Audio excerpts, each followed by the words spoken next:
What's going on, everyone? Welcome back to another video. Today we're doing things to refresh your 7.3 Powerstroke. We're just going to go over a few modifications and good things to check on your 7.3 Powerstroke. So yeah, let's get straight into it. I'm not going to put much time into editing on this video, but if you subscribe to the channel, here soon I'm going to start making really high production, actual good quality videos and actually try on them. I'll improve my microphone, camera quality, and editing and stuff like that. So I'm about to start making some really good videos here soon, so stay tuned. But yeah, let's get into things to check over and nice modifications to update your 7.3 and improve it. So you got your rear differential. As soon as you buy one of these trucks used, that's a good thing to service. Change that seal out and change the fluid in it. Transmissions, good to change the fluid in those too when you get them, and put Prolong lubricant in it. Bill Hewitt, powerstrokehelp.com, told me that, and I've abused the crap out of this 400,000 mile trans, or close to that many miles on the transmission, and it's held up to all the abuse. ZF6, of course, so it's going to be a little tougher than the automatic, but still can't kill it. Prolong lubricant, recommend that in the ZF6 transmission. Oil change, Rotella T4 and 1995 Motorcraft filters. So just change all your fluids and typical seals. Good thing to do when you get the truck. Go over the drive line, go over the front suspension, make sure all that's refreshed and good, because you don't want any failure points. Like drive shaft fell out on this truck, I think the second day I bought it.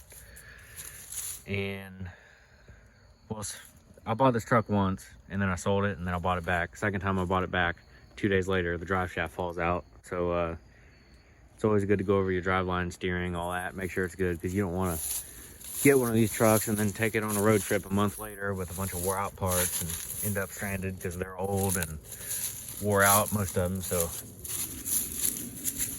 yeah. I got my steering wheel apart right now. It's loose. If anyone in the comments knows, let me know I need to replace. I think it's a clock spring. The power steering will go out sometimes on slow turns also, and it's loose. I've been driving it as is.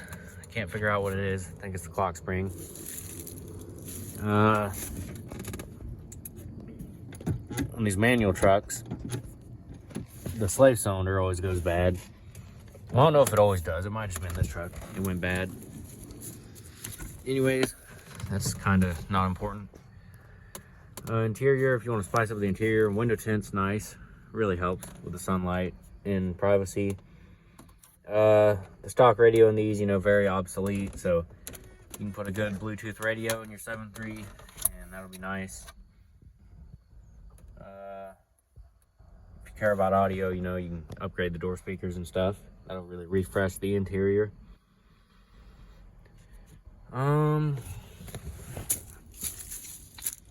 Another thing, refresh the interior.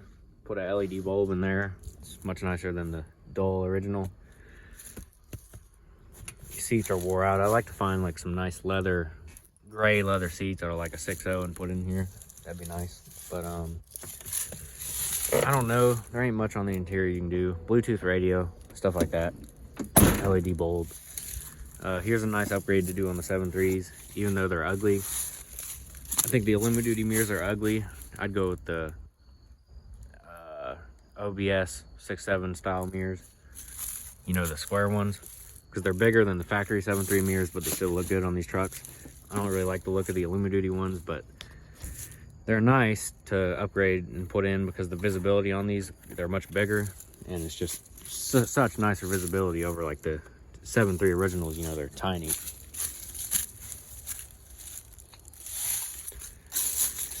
Headlight upgrade. Honestly, the factory headlights, if they still look good and they're not just all yellow and ugly, which they seem to hold up pretty well, honestly, because you still see them like 20-year-old trucks and older, and the headlights still look pretty good with the originals. But I don't recommend spending $100, $200 on headlight housings, because they're just going to look like this after a year or 2 years. But what I do recommend is the BeamTech LED headlight bulbs. Extremely bright, so that's a good upgrade for you to do. Highly recommend that. And a good ranch hand bumper. They make good bumpers. I like to have one of them, but if you want to protect your classic antique 7.3, definitely recommend the ranch hand bumpers, but I don't have one. If you have an automatic and you tow with your truck a lot and beat on it, 6.0 transmission cooler would probably be a good update for your automatic trucks.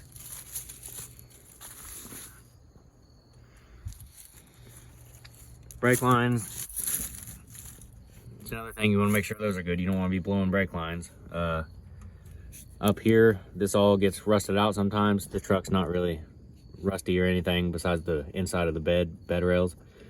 But these right here can get really fragile and break. Screw your brakes up.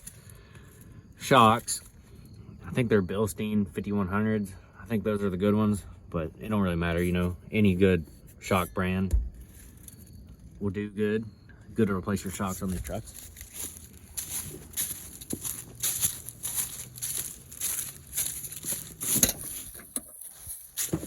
Hood latch is broken. It was broken a long time ago. Fixed the hood latch, and then I guess it stretched out again and broke again. So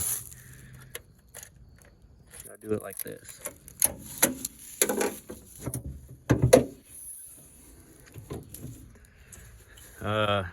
Most reliable 7.3 is going to be bone stock, but if you want to get into the modifications, then I'll tell you at least, you know, the best ones to do.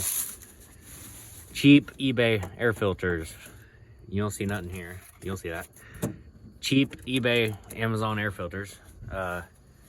No good because they're just crap and they suck in tons of dirt and dust into your turbo. But if you get like a $300 S&B intake that's enclosed and high quality, then that'd be a good upgrade. If you want to get into upgrades, there's nothing wrong with a stock, entirely bone stock 7.3. It's going to be the most reliable that way. But if you're getting into the modifications, definitely spend money on a good quality intake system. Failure point, because these trucks are old, you know, aged.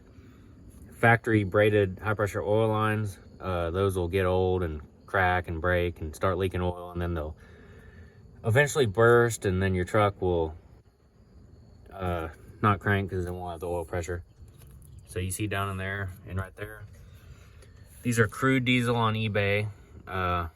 Very good priced, and they're very good quality.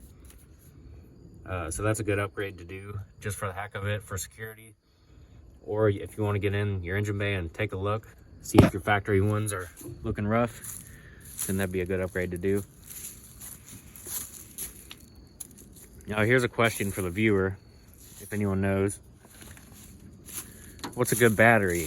What is the best batteries for these trucks that last?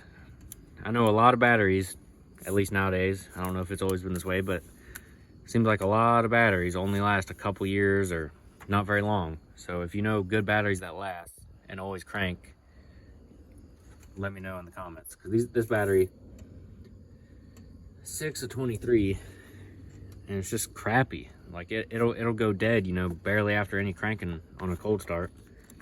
These terminals suck too. I think I need to just, I don't know, let me know good battery cables too, if you know terminals for 7.3s.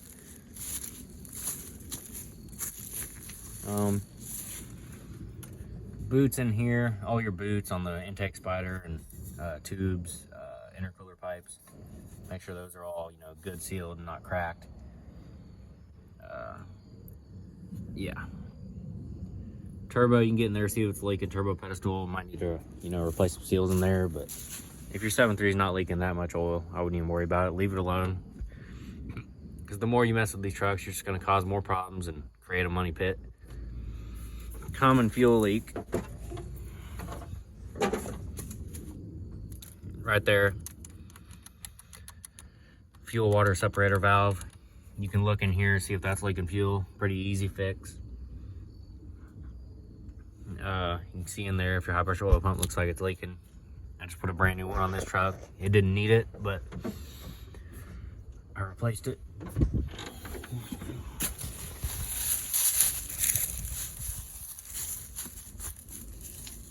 Another thing that might fail and leave you screwed up. This line, it failed on me. For your power steering, I want to make sure that's in good shape. It just goes in right there and there. Easy fix.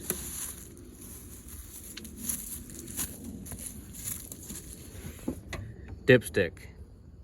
Just follow your dipstick down there to the oil pan. You'll see a little circle thing on the side of the oil pan. That's a common oil leak, and it can be a pretty bad one if it's leaking. So go down there, see if that looks like it's leaking, and order the strictly diesel adapter, and never worry about it again. You can try and use the OEM parts, but it's just crappy. So strictly diesel adapter, recommend that. Upgrade on these trucks. I had that leak and it was pretty bad, but I got taken care of.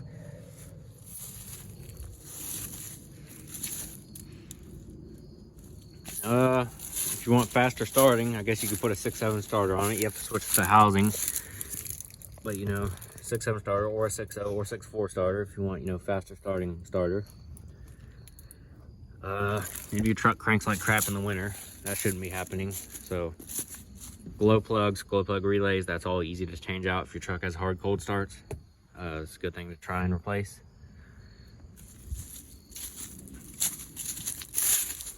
Another harmless modification, if you just want your truck to sound better and flow better, you can straight pipe it or get a 4-inch straight pipe, 5-inch straight pipe, turbo back, whatever.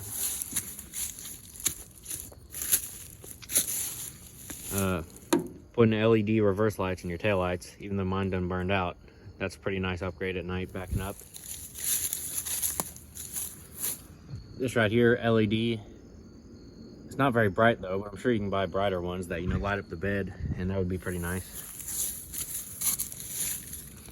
Tuners, if you're gonna put a tuner on these trucks, Hydra, best way to go overall. TS6 do just fine, but I think people say the shifting is kind of rough on the automatics, but this is a manual, so you don't really care. So TS6 or Hydra, but you know, Hydra if you got the choice. Oil cooler, another common leak. Just follow the oil filter. You can't really see it, but behind the oil filter you can look in there, see if that's leaking. Another pretty common thing. And yeah, so point of the video is just a few tips and failure points, probably forgetting things, and probably a stupid video, but whatever. Hopefully helped you out and showed you a few things, and if there's anything y'all know of, leave in the comments, you know, to help people out. But you know, there you have it, few upgrades and failure points you can do to your 7.3 to refresh it and whatnot. Thank you for watching, and I'll see you in the next video. Have a good one.